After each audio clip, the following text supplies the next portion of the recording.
બંદર રોડ અને દેસરા વિસ્તારમાં જળબંબાકારની સ્થિતિ જોવા મળી। ઘરોમાં પાણી ભરાતા 250થી વધુ લોકો અસરગ્રસ્ત થયા છે। બંદર રોડ જેટી પાસેનું ગાર્ડન પાણીમાં ગરકાવ થઈ ગયું છે। અમાસની ભરતી હોય ત્યારે વધુ વિસ્તારમાં પાણી ભરાવાની શક્યતા સેવાઈ રહી છે।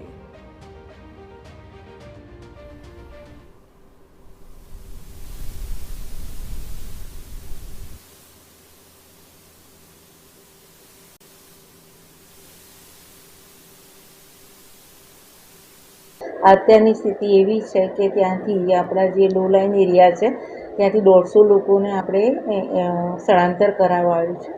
ચીફ ઓફિસર ટીડીઓ બધા જ્યાં જ્યાં પાણી ભરાયા છે ત્યાં રોડ ઉપર જ બધા છે અને બધા પૂર્ણ રીતે સજ્જ છે। અમારી એનડીઆરએફની ટીમ પણ સજ્જ છે, એ લોકો પણ સ્થળ ઉપર જ છે। એટલે જો વધુ કંઈ પરિસ્થિતિ વણસશે તો અત્રેથી હાલ પૂરતા અમે સક્ષમ છીએ કે એને પહોંચી વળીશું।